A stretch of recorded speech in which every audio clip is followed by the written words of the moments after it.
ഉംറ സിയാറത്തിൻ്റെ last ഭാഗം. Mecca കഴിഞ്ഞാൽ ഏറ്റവും വലിയ ഒരു പള്ളിയാണ് ഐഷ ഗ്രാൻഡ് മസ്ജിദ്. ഞാനും അങ്ങനെ ബഷീർ മച്ചാനും അളിയനുമായിട്ട് ആ ഗ്രാൻഡ് മസ്ജിദ് കാണാൻ വേണ്ടി ഞങ്ങൾ അങ്ങോട്ട് പുറപ്പെടുകയാണ്. ഐഷ അൽ റാജിഹി ഗ്രാൻഡ് മോസ്ക് എന്നാണ് അതിൻ്റെ ഔദ്യോഗിക പേര്. ഈ നാട്ടിലുള്ളവർ മറ്റൊരു പേര് പറയുന്നുണ്ട്, എനിക്കതേക്കാളും കിട്ടിയില്ല.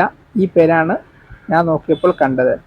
ആ പള്ളിയുടെ ചുറ്റുവട്ടമുള്ള ഒരു മുസല്ല വരയിട്ടുണ്ട്. ഇതാണ് ആ മസ്ജിദിൻ്റെ ഫ്രണ്ട് കവാടം. അപ്പുറത്ത് ഷോപ്പിംഗ് മാളും എല്ലാം ഉണ്ട്.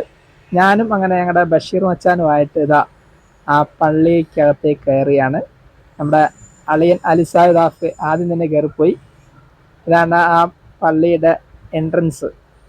കണ്ടില്ലേ, നല്ല വലിയൊരു പള്ളിയാണ്. അല്ല, അകത്ത് കയറിയപ്പോൾ അവിടെ എന്തോ നസിയത്ത് എന്തോ കാര്യം നടന്നുകൊണ്ടിരിക്കുകയാണ്.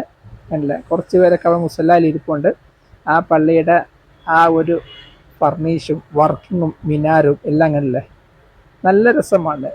കാരണം മക്ക കഴിഞ്ഞാൽ രണ്ടാമത്തെ ഏറ്റവും വലിയ പള്ളിയാണ്. ഞങ്ങളവിടെ ഇശായി നിസ്കരിച്ചിട്ടാണ് ഞങ്ങൾ തിരിച്ചിറങ്ങിയത്. കാരണം അവിടെ എന്തോ ഒരു TV പ്രോഗ്രാം, എന്തോ ഒരു തായ്ലീമോ, നമ്മുടെ നാട്ടിൽ പറഞ്ഞാൽ തായ്ലീമെന്ന് തോന്നും. കാരണം എന്തോ ഒരു സംഗതി നടന്നുകൊണ്ടിരിക്കുകയാണ്. അതിൻ്റെ ഇടയിൽ ഞങ്ങളവിടെ നിസ്കരിച്ച് ഞങ്ങളങ്ങനെ മുസല്ലയിൽ അങ്ങനെ ഇരിക്കുകയാണ്. അല്ല, ആ പള്ളിയുടെ ചുറ്റുവട്ടമാണ്, പള്ളിക്കകത്തിൻ്റെ ചുറ്റുവട്ടം. അല്ല, ഒരു വലിയ പള്ളിയാണ്.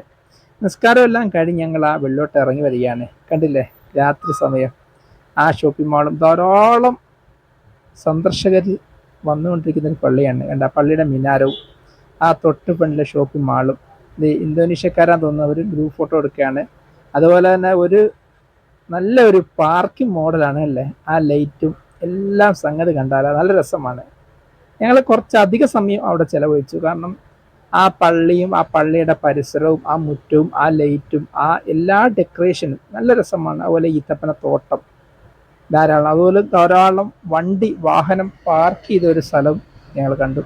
അതുപോലെ തന്നെ ചേർന്നാണ് മെയിൻ ഹൈവേ പോകുന്നത്. അതിന് തൊട്ടപ്പുറത്ത് പിള്ളേർക്ക് വന്നിരുന്ന് എൻജോയ് ചെയ്യാൻ വേണ്ടിയുള്ള നല്ല ഒരു അടിപൊളി സ്ഥലവും കൂടിയുണ്ട്. അതെല്ലാം ഞങ്ങൾ കണ്ട് ആസ്വദിച്ചാണ് അവിടെ നിന്ന് തിരിച്ചു